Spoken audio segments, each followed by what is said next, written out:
A reliable European source links the Montreal Canadiens to David Reinbacher with the number 5 pick. We'll be talking about that and some discussion surrounding it. Plus, we are going to take a bit of a dive into the Kyle Dubas situation in Toronto and just what it means as a Montreal fan. You won't want to miss this edition of Habs Digest. Hello, bonjour, ahoy, and welcome to today's news edition of Habs Digest. I'm your host, Josh Gosse, alongside my co-host, Jesse Poirier. And as always, before we get into the video, a reminder to hit subscribe and hit the notification bell. I don't usually ask you guys that, but if you click that bell, especially in the off-season, we're uploading closer to 4 or 5 times a week. You'll know exactly when we upload so you can get the latest Habs news. So, Jesse, let's just get into this first. The Habs could be very interested in David Reinbacher at 5. He's a player that we've mentioned a bit, potentially going at number 5, but some mock drafts have him some as high as 5, some as low as in the 20s. It's very interesting. But this quote here, in the months leading up to the draft, all the teams play poker and lead people on. However, there are signs that do not lie, and some suggest that the Montreal Canadiens have a particular interest in defender David Reinbacher. That's what a very credible source in Europe told TVA Sports. And then Marco D'Amico chimes in on this, kind of replies to that, and he says, well, remember when Kent Hughes said he was considering a wide list of players at 5 to 7? That's what this looks like. He said, I have a similar information on the Canadiens' love for Will Smith and their high appreciation for Ryan Leonard. Many options to like, in his opinion. So, Jesse, let's talk first a bit about David Reinbacher. We've talked about him in videos before, but again, a source like this, if it's reliable, it seems very interesting to me, especially someone like Reinbacher and Leonard potentially going at 5. I'm not totally sold on it. I want to hear your opinion. Well, the hot takes are starting to fly as we're getting close to the draft now. We know Craig Button, we were just talking about that recently on the show, where he had another defenseman, this time from Sweden, listed very high in Axel at number 5. So now we're seeing another defenseman here at 5th, once again, apparently being very high on the Habs radar. We know that they were in Europe recently to do some scouting. This last year with Reinbacher, he had the most points ever by someone in their draft year in the Swedish league. In the Swiss league. Yeah. So he was actually leading Roman Josi in terms of points, in your draft year. So to be honest, we know what a great, defenseman, what a great leader Roman Josi is. Obviously, having a player like that on your team would be incredible. But I really feel like if it wasn't such an exceptional draft class year, I'd be okay with somebody like Reinbacher. But when we just have so much offensive potential at the top of this draft, I just really feel like they want to be investing more into that part of the Montreal Canadiens game. Yeah, it's so intriguing. Like, when I did the live stream during the draft lottery and the Habs got 5, I was hyped. And I think a lot of people were too, because in our minds we're guaranteed Karlsson, Michkov, or Will Smith. And all 3 of those guys seem amazing, but it's seeming more and more likely that Will Smith's going to go higher.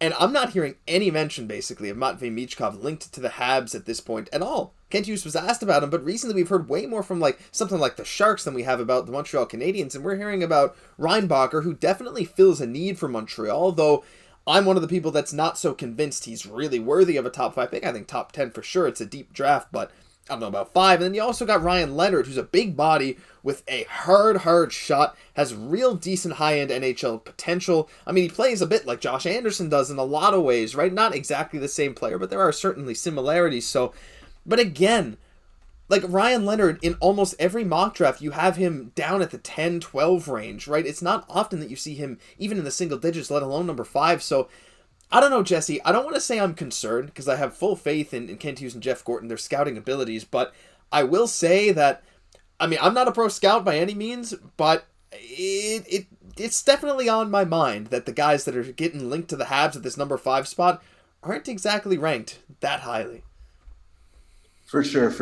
We do always see, though, players every draft year that were selected outside of that top 5 end up being excellent NHL hockey players. I love Cole Caufield, for an example. So there is always these examples, right? There's always going to be these players, even from that 10 to 15 range that are just going to end up being dynamite in the NHL. But at the same time, I'm really happy to still hear that we're still very interested in Will Smith. I still honestly think the highest probability is either the likelihood of Michkov Carlson, or Will Smith. And either of those three players I'd be really happy with. Of course, I have my favorites even amongst those three. But I think we know what direction we want to go for. And I really feel like the Habs management team, they're not going to mess this pickup. Yeah, that's fair. I agree with you 100%. All right, well, now it's time to do a bit of, I don't know if I want to call this Leafs news. I know we're maybe just as bad as the big media talking about the Leafs as a Habs channel, but I think this does have implications for Montreal. And as I'm sure almost all of you know, Kyle Dubas will not be back as the GM of Toronto, according to Elliotte Friedman, according to basically every analyst. And the thing with this, too, is that there has been more news that came out just as, I was kind of preparing this recording saying, like, well, originally they were talking about an extension, but Dubas asked for a couple $1 million a year more than Shanahan was willing to give him.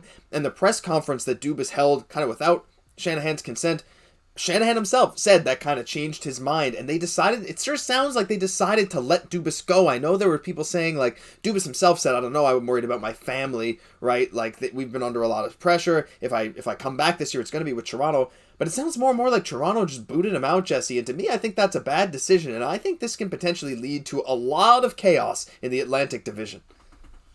Yeah, they did boot him out. When you look on TSN, you look at Sportsnet, they said that Dubas and the Leaf, they part ways. Part ways, yeah. Like, saying that they parted ways is like saying like Johnny Depp and his ex-wife parted ways. Like, this was not an amicable situation whatsoever.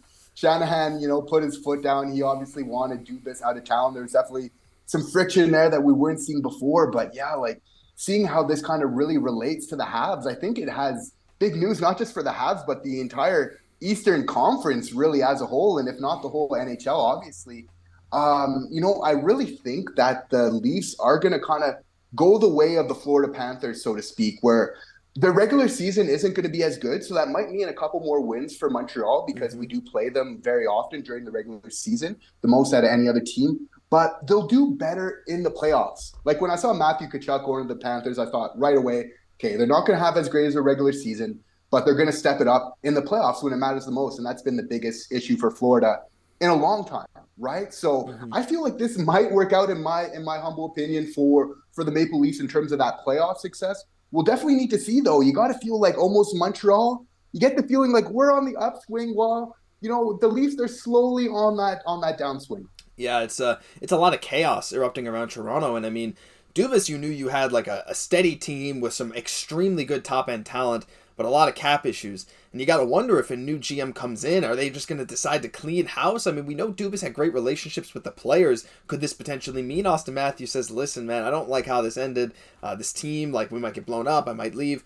And we've heard rumors originally, too, that Dubas could be linked to the Senators. Of course, not this coming season. He said he wants to spend time with his family. I don't think he's going to sign this year, but maybe next year. The Senators could go after him or whatever. But Jesse, the thing is, with all the chaos surrounding Toronto and a lot of other teams in the Atlantic, like Boston's uncertainty after that, like best regular season of all time to be like beaten in the first round by the lowest playoff seed, and then the Leafs having another disappointing exit. The Senators not quite meeting expectations. Panthers look pretty good.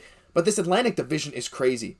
To me, isn't it just awesome to look at the Habs for maybe the first time in a while and say, I don't really have any worries. There's no coaching questions. Martin St. Louis has the job. He's doing an amazing job himself with the team. We have Kent Hughes and Jeff Gorton who have made some amazing trades, good scouting, really feel like we're in good hands. And to me, the only worry is, who are we going to pick 5th overall? I mean, that same level of calmness certainly isn't felt across the entire league. Absolutely, because we're doing our culture right. We're doing all the right things, right? So it's just all about sticking to the plan. We've had very much a very clear plan of attack of what we want to do. And of course, part of that this year was improving the team, but still getting a good draft pick. And the fact that we were able to do both of those things, still improving the team, improving the culture, but while still getting a very high draft pick that was sorely needed for this rebuild, I think that Kent Hughes is just doing a wonderful job all the way through. And definitely these situations, it definitely just makes you have to appreciate what you have. For sure. And at the end of the day, like you said, Jesse, the future of the Leafs is very uncertain. And I know some people here are like, who cares about the Leafs at all? But some of you are like, yeah, I hate the Leafs. Let's hear all the negative things about them, right? But there's going to be a dichotomy of you guys there in the comments section. But we want to hear from you as well. How do you think this might affect Montreal long term? Because like you said, Jesse, I think this could spell the beginning of the end for the Leafs, or maybe this is just their opening and they're going to move some players around and really keep a few of their core players and compete long term. We don't know. But what we do know is we're very certain we're happy with Montreal's staff, Montreal's roster, and the potential for future greatness. So at the same time, sorry to see you go, Kyle Dubas, but kind of sorry, not sorry. That'll do it for this news edition of Habs Digest. If you enjoyed, leave a like, comment, subscribe to the channel, and hit the notification bell. You guys won't want to miss any uploads on this channel this offseason. There's a lot more where this one came from. I'm Josh Gosse for my co-host, Jesse Poirier. We'll catch you in the next one.